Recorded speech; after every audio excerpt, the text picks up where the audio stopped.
E aí, turma, tudo bem? Voltamos às nossas aulas de hermenêutica.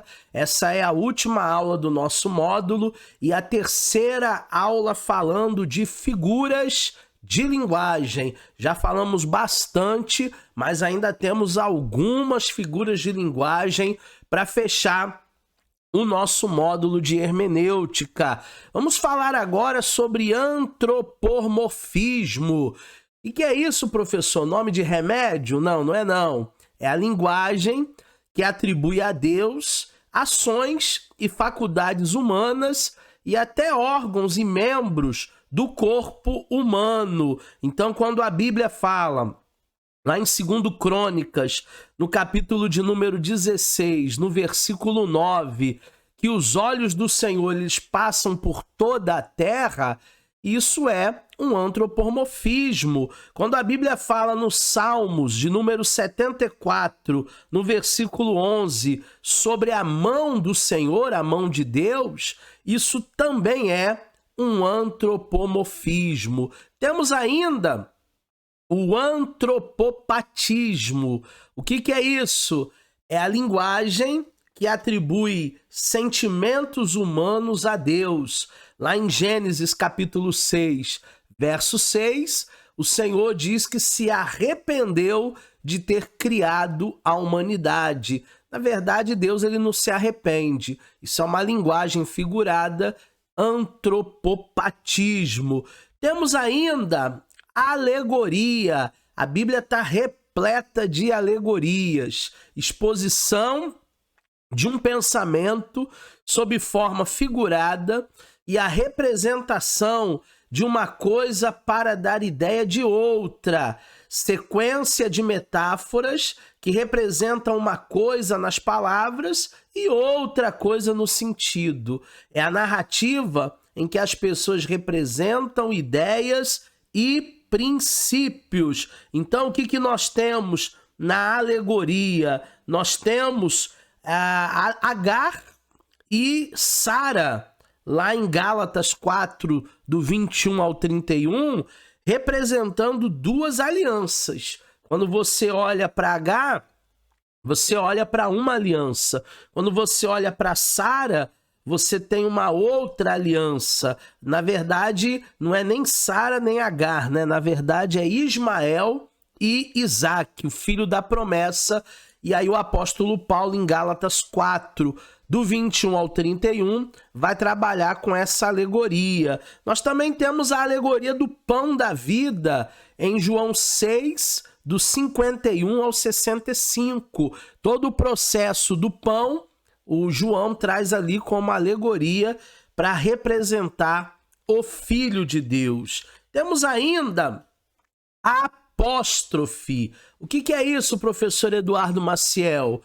É uma figura usada pelo orador no discurso. Consiste em interrompê-lo subitamente para dirigir a palavra ou invocar alguma pessoa ou coisa presente ou ausente, real ou imaginária. Então nós temos lá em Deuteronômio 32, inclinai os ouvidos, ó céus, e falarei.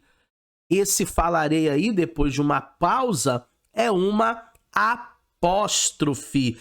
Temos ainda antítese, inclusão na mesma frase de duas palavras ou de dois pensamentos que fazem contraste um com o outro. Então nós temos lá em Mateus 7,13 a porta estreita e a porta larga. Nós temos também em Mateus 7,18 e 17 árvore boa, árvore má.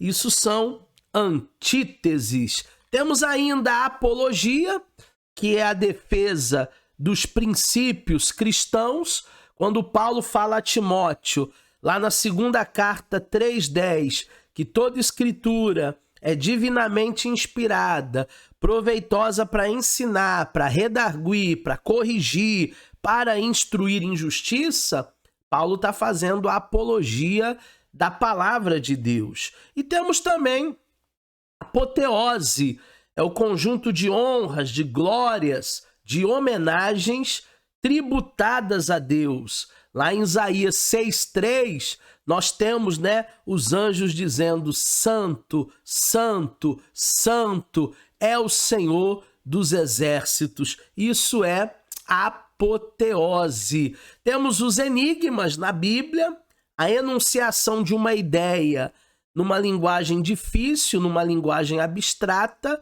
aquilo que é difícil de decifrar ou compreender. Por exemplo, o enigma de Sansão, Do comedor saiu a comida e daquele que é o forte, o guerreiro, saiu a doçura.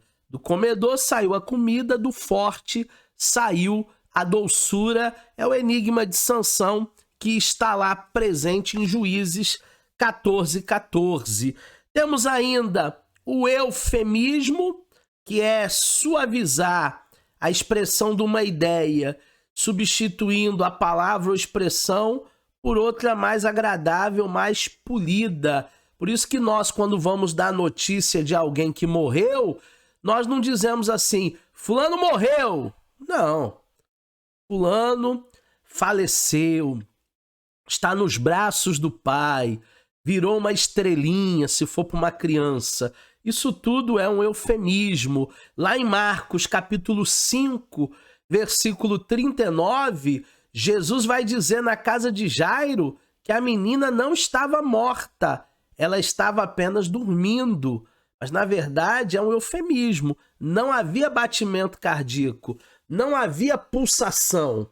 A menina estava, de fato, morta. Jesus, ele usa esse eufemismo.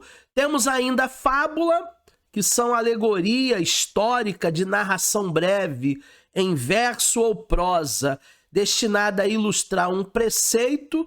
E aí nós temos uma fábula muito interessante em 2 Reis, no capítulo 14, no versículo 9, que o cardo e o cedro do Líbano, eles estão conversando.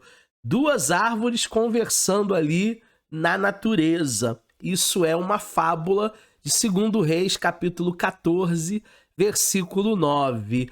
E por último, o zoomorfismo, que é atribuir características animais a homens ou a Deus. O Salmo 91:4 diz que ele te cobrirá com as suas asas e debaixo ele te cobrirá com as suas penas e debaixo das tuas asas estarás seguro. Isso é uma figura de linguagem chamada zoomorfismo. Está atribuindo a Deus aí características de uma ave. Então nós precisamos entender que a Bíblia está repleta de figuras de linguagem. Essa foi a nossa última aula do módulo Hermenêutica. A partir de agora, dá uma relida no nosso material didático e quando se sentir preparado, faça a sua avaliação, tá certo? Até a próxima matéria. Eu sou Eduardo Maciel, o seu professor. Um forte abraço.